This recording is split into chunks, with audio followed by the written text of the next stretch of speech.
Titre de l'actualité ce soir, après les actes de vandalisme, conséquence du soulèvement populaire des 4 et 6 mai, place à une opération de salubrité. En plus des initiatives de la mairie de Cotonou, des responsables et membres de l'Union fait la Nation se sont adonnés à l'exercice afin de rendre Cotonou au propre. Je suis un élu de l'Alliance ABT et je n'ai donné procuration à aucune alliance pour l'élection du bureau de l'Assemblée nationale. Ce sont là les propos de Afo Tidjani Ahmed. Le député nouvellement élu de l'Alliance ABT était face à la presse ce samedi. Relever les irrégularités, les forces et faiblesses qui ont entaché le scrutin législatif du 26 avril dernier. Tel est l'objectif de la tournée initiée par le ministre chargé des relations avec les institutions. Gustave Sonneau a échangé ce jeudi avec les membres des organisations de la société civile des départements de Lomé et du Plateau. Mesdames, Messieurs, bienvenue dans ce journal. Après donc les échauffourées des lundis et mercredis, place à la salubrité publique.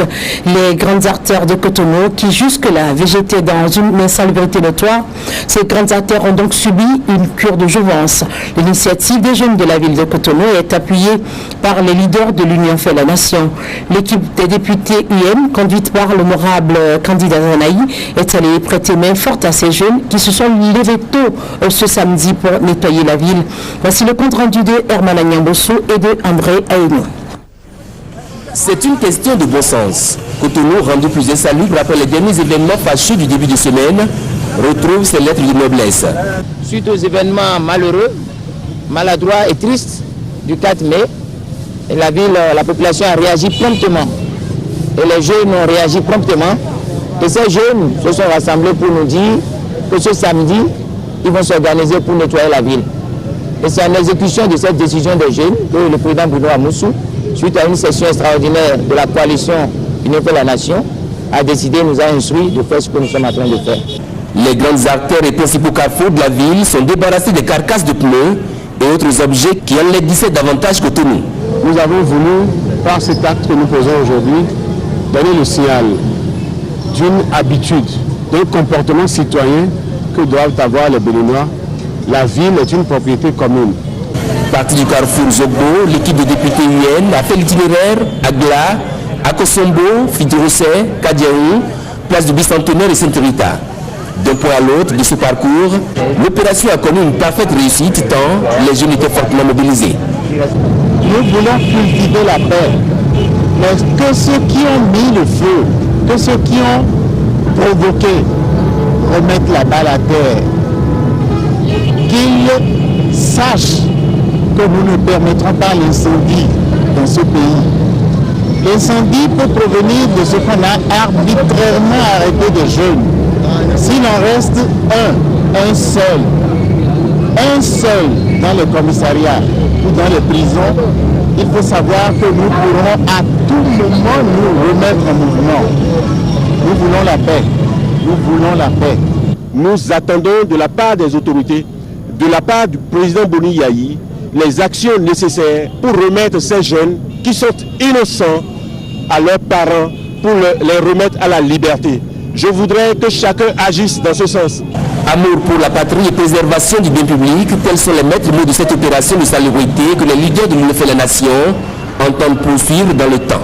L'initiative portée par la jeunesse cotonoise et appuyée par ses leaders consacre le retour aux vieilles amours. Les endroits qui n'ont pas accueilli l'équipe du balayeur le seront très prochainement. C'est une promesse faite par Candide Azonaï. Descente du premier adjoint au maire de la ville de Cotonou. Dans certains quartiers ce mardi, Léa Dissoglo est allé constater le niveau d'avancement des travaux en cours en prélude aux prochaines inondations. Un tour de ville lui a également permis de s'assurer du niveau de nettoyage de la ville après les récents soulèvements. On fait le point avec Polika Bonso et Henri Ganti. Lorsque la pluie va démarrer, que les populations de Cotonou aient moins de difficultés à sortir de leur domicile pour se rendre sur le travail. C'est dans cette intention que Léatif Yayo-Soglo suit de près les travaux entrant dans le cadre de la mise en œuvre de l'opération 3CI Cotonou en campagne contre les inondations. Le premier adjoint au maire est ici à Grégamé, une des zones du 11e arrondissement, réputée les plus inondables de Cotonou. Sur le terrain, des ouvriers sont à l'œuvre, mais l'incivisme des populations est à déplorer. Vous avez pu constater que nous sommes actuellement sur ce qu'on appelle un des points noirs de la ville de Cotonou et le curage a commencé. Et le constat, c'est que c'est l'incivisme. C'est l'incivisme qui fait que les collecteurs sont remplis de sable et de toutes sortes d'ordures. Donc nous allons demander aux populations riveraines de faire en sorte de nous aider à accomplir notre mission en arrêtant de jeter dans ces collecteurs toutes sortes de choses. Dans le 12e arrondissement, la délégation municipale a vu la Nouvelle-Ose en plein travaux de reprofilage d'une des rues principales de Fibrosec Kota. Ce sont des dispositions que prend la mairie en amont pour éviter aux Cotonois de subir les affres des inondations lors de la prochaine saison de pluie. On a toujours été aux côtés de nos populations, on le sera davantage.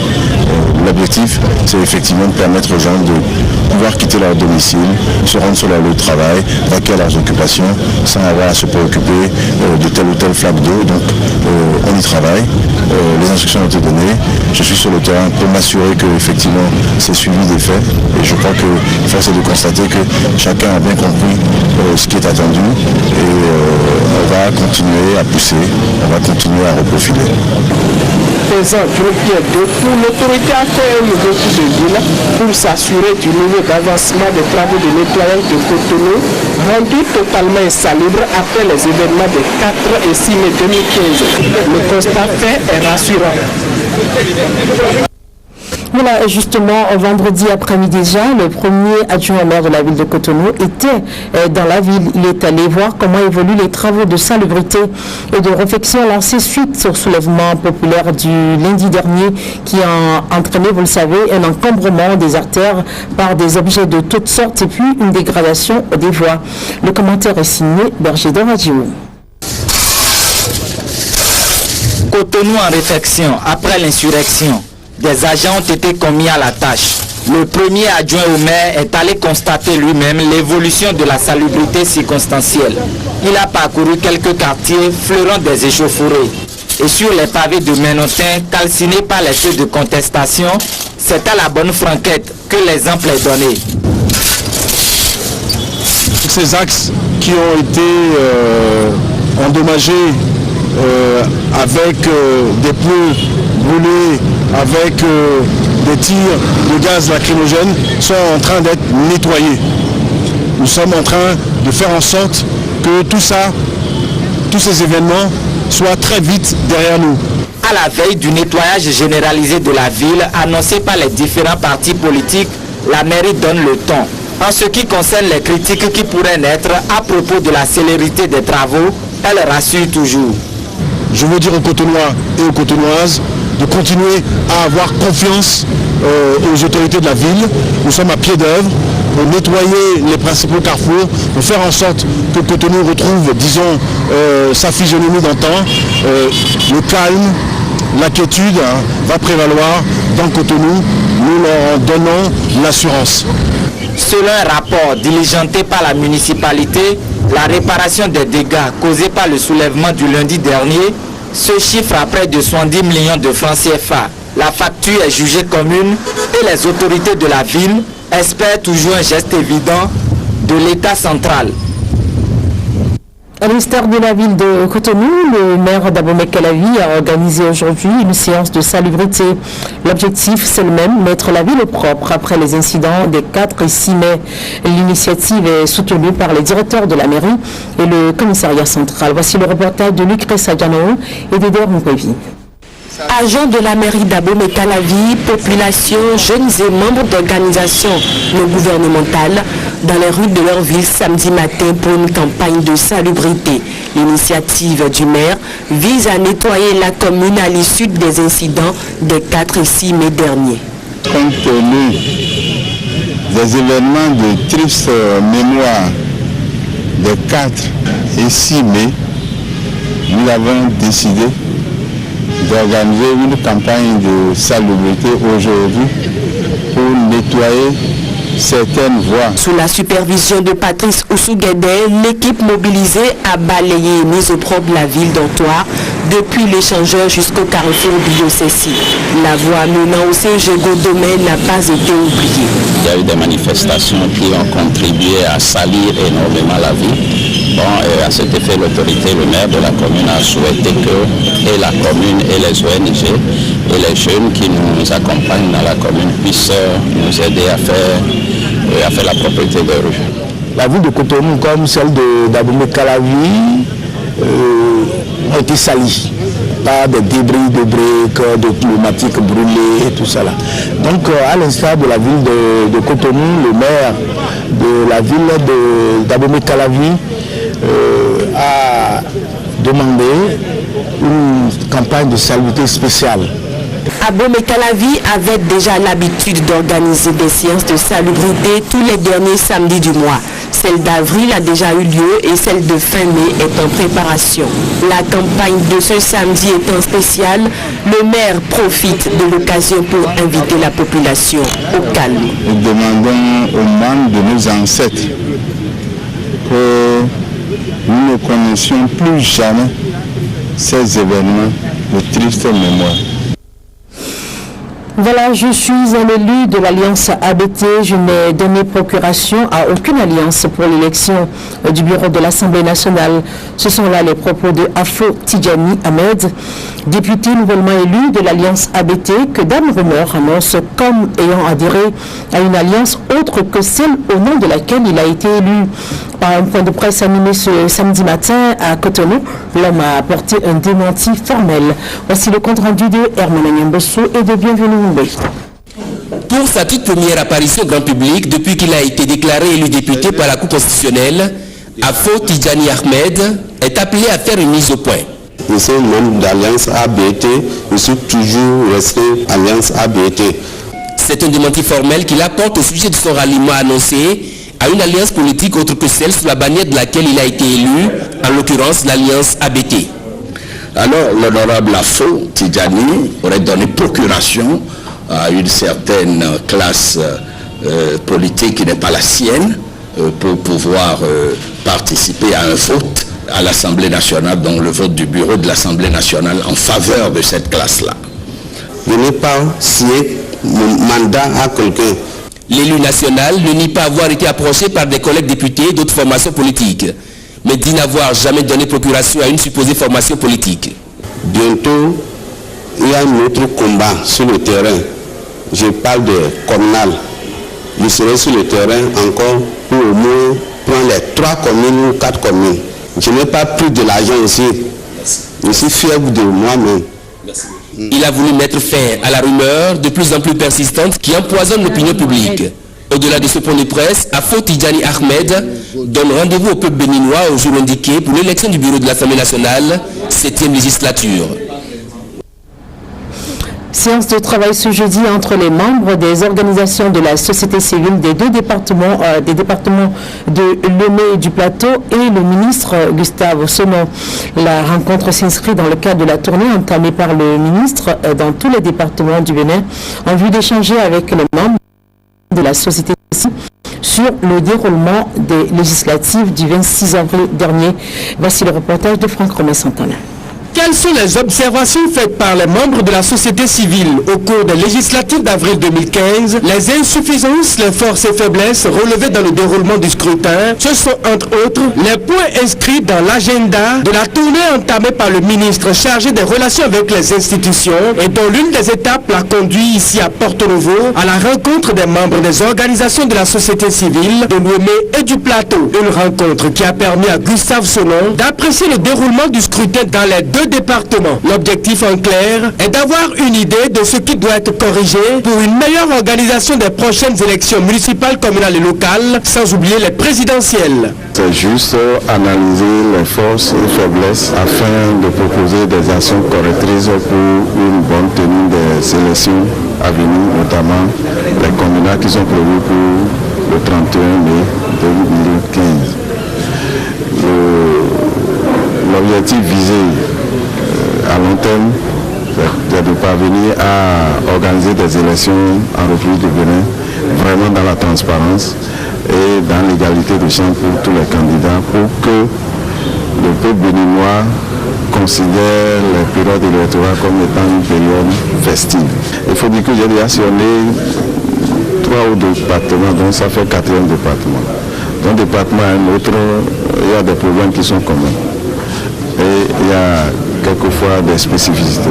Au cours des échanges, les irrégularités relevées lors du scrutin ont été portées à l'attention de l'autorité ministérielle. Pour Gustave Somon, les dispositions seront prises pour corriger le tir. Les observateurs vont faire quoi des situations où les gens continuent quand même à faire campagne jusqu'au jour du vote. Et sous diverses formes. Bon, nous avons quand même relevé des choses. Et également, il faut dire que ce qu'ils ont relevé, puis c'est important, et que ça a été aussi sérieux en termes de recommandations en direction de l'Assemblée nationale, en direction de la Sénat et en direction du gouvernement également. Donc, nous allons faire la compilation de toutes ces informations et faire des propositions au gouvernement et aux différentes structures impliquées dans l'organisation des élections. Les départements de Lomé et du Plateau étaient la 4e étape du périple de Gustave Somon à travers le pays. Le cap sera mis sur les autres départements du Bénin, toujours pour le même exercice. Le président de la Banque ouest-africaine de développement, BOAD, était ce vendredi à la présidence de la République. C'est dans le cadre de ces rencontres périodiques avec le chef de l'État. Ensemble, ils ont fait le point de la coopération entre l'institution bancaire et la République du Bénin. Il s'agit notamment des projets en cours d'exécution et en cours d'instruction. Suivant les explications de Christian Adawelandé, président de la BOAD. En ce qui concerne les projets en cours d'exécution, il s'agit pour la plupart des projets d'infrastructure routière, donc la route Parakou-Djougou, Kobo-Lokosa et Sabalou-Tchéti, donc la route que vous connaissez déjà, que nous avons financée et pour laquelle nous avons structuré les financements qui sont aujourd'hui en cours d'exécution. Donc suite aux différents rapports de supervision et de nos équipes, j'ai informé le chef de l'État d'avancement de ces différents travaux. Alors sur les projets d'énergie, j'ai informé le chef de l'État en ce qui concerne les énergies renouvelables, notamment les lampadaires, et que le financement de 5 milliards est déjà disponible pour les lampadaires. Et pour l'énergie renouvelable, toujours, nous sommes en train d'instruire un projet de biomasse avec un privé qui doit passer à notre conseil d'administration au mois de juin prochain. Alors nous avons parlé également de la transition numérique et pour laquelle nous avons structuré 35 milliards de francs CFA entièrement bouclés. Les accords sont en cours de discussion avec les banques concernées. Et là également, tout est, disons que tout est déjà en place pour que les fournisseurs soient payés et qu'on puisse mettre en exécution ce projet très rapidement. En ce qui concerne les projets en cours d'instruction, nous avons 2 projets, et spécifiquement un projet qui concerne l'agriculture. C'est le projet PASSER que nous cofinançons avec le FIDA. Et j'ai informé le chef de l'État que nos équipes d'évaluation sont sur le terrain. L'évaluation doit prendre fin d'ailleurs aujourd'hui, et c'est un projet qui est prévu également et pour notre prochain conseil, le conseil d'administration du mois de juin. Nous avons également un projet pour poursuivre nos actions et en ce qui concerne le programme d'assainissement et de pavage des centres secondaires, donc des villes de l'intérieur. Et là, nous avons une nouvelle requête concernant 4 centres. Il s'agit de Bantais, de Glazoué, de Covey et de Djidja. Donc ce projet également, il doit être instruit et pour être présenté à notre prochain conseil d'administration. Voilà en substance les points les plus importants que nous avons eu à discuter avec le chef de l'État ce matin. Je vous remercie. Voilà, retour sur les événements malheureux des 4 et 6 mai dernier à travers ce cri de cœur poussé par maître Marie-Élise Bédon. Plus jamais ça au Bénin, dit-elle, l'avocate à la cour, ancienne ministre de la Justice, femme politique, et s'insurge donc contre la violation des règles de droit et des libertés individuelles. Elle a par ailleurs invité tous les acteurs à fumer le calumet de la paix. On l'écoute au micro de Herman Agnambossou et de Bienvenue. Malheureusement, il y a eu une victime de violation de la loi. C'est le député Candide Azanaï, qui a vécu des moments difficiles. Et nous sommes là aujourd'hui pour le soutenir, qu'on l'aime ou qu'on ne l'aime pas, parce que c'est à qui le tour demain. Nous avons l'obligation de rester du côté de la loi des cas de mort, heureusement pour nous. Mais s'il y avait eu de mort d'hommes, qu'est-ce qu'on aurait fait?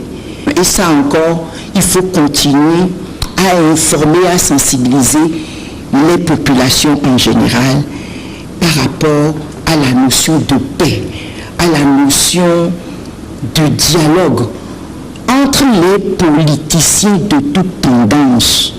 Lorsqu'un problème se pose, on n'a pas besoin d'aller aussi loin. Donc je crois que nous en tirerons les conséquences et notre mot d'apaisement est très important, qu'on apaise, qu'on éduque et que pour la prochaine fois, qu'on puisse s'asseoir pour discuter et surtout éviter de donner l'impression de violer notre liberté. Le chef de l'État est garant des libertés et de notre sécurité. Il ne faut pas qu'il perde de vue cela, et dans des actions comme ça, il faut qu'il s'entoure des experts qui vont vraiment l'aider pour qu'on n'en arrive pas là. FEDAS Bénin devient Augar Assurance Bénin. La nouvelle équipe est allée échanger avec le ministre de l'économie et des finances ce jeudi. Pour rappel, la société d'assurance FEDAS avait été mise sous administration par le ministère de l'économie et des finances suite à un gap d'environ 4 milliards de francs CFA. Le nouveau partenaire, Augar Assurance, qui a injecté plus de 7 milliards de francs CFA pour relancer la société, en prend donc désormais le contrôle. Plus de détails à travers ces propos recueillis par Berger de Radio et Rachid Soubourou. Nous voir M. le ministre, monsieur le ministre, pour l'informer aussi de ce que FEDAS Bénin devient désormais Augar Assurance. Parce que le groupe OJA est aujourd'hui au Bénin, il est aussi au Togo, au Côte d'Ivoire, bientôt au Congo, probablement au Gabon. Nous avons 2 sociétés. Et partout où ce groupe sera, les entités s'appelleront Augar Assurance. C'est un peu l'objet de notre visite. Et puis décliner un peu le programme d'activité de la société Augar Assurance Bénin à M. le ministre. Alors qu'est-ce qui va changer avec Augar Assurance? Mais, déjà la gouvernance, il y avait quand même de sérieux problèmes de gouvernance au niveau de ces entités. Nous sommes en train de mettre en place une gouvernance plus efficiente. Nous allons apporter l'expertise. Le groupe Augar a fait plus de 40 ans d'existence en matière d'assurance. Le ministre de l'économie et des finances, au nom du gouvernement, nous a remerciés. D'abord, effectivement, comme expliqué M. Keïta, pour le sauvetage de la société FEDAS, pour le refinancement de la société FEDAS, et puis le sauvetage des emplois au Bénin, et également pour la redynamisation qui est en cours depuis que nous sommes présents sur le secteur des assurances. Donc il nous a effectivement remerciés, il nous a soutenus, il nous a rappelé que si l'Afrique, si le monde est un village planétaire, l'Afrique est un quartier. Et qu'effectivement, que nous soyons au Gabon, que nous soyons au Bénin, que nous soyons en Côte d'Ivoire, c'est le même marché, c'est le même peuple. Ainsi va l'Afrique, c'est l'intitulé de l'ouvrage de Justin Rousseau, édité par les éditions Pluriel. Le lancement du livre a eu lieu ce samedi. Et puis, en page magazine de notre journal, des aphrodisiaques dans les rues de Baïkon. Les vendeurs en proposent à tous ceux qui sont dans le besoin. Ces excitants sexuels sont fabriqués à base de plantes locales. Vous allez les découvrir. Mais avant, la Haute Autorité de l'Audiovisuel et de la Communication a célébré en différé l'édition 2015 de la Journée internationale de la liberté de la presse. Les manifestations officielles ont eu lieu ce vendredi au siège de l'institution à Cotonou, au menu des discours, remises de prix, mais aussi de la gastronomie. Voici le reportage de Paul Cabronsou et de Arreganti. Au siège de la Haute Autorité de l'Audiovisuel et de la Communication ce vendredi, des journalistes, mais aussi des patrons de presse et le bureau de la HAC presque au grand complet. Ils sont ici pour la célébration indifférée de la journée internationale de la liberté de la presse commémorée le 3 mai dernier. Cette journée est d'abord et avant tout une journée de réflexion. Les réflexions sont justement allées dans le sens de l'état des lieux quant à ce qui concerne la liberté de la presse au Bénin. La situation n'est pas du tout reluisante, mentionne le porte-parole des associations professionnelles des médias. Il en veut pour preuve la dégringolade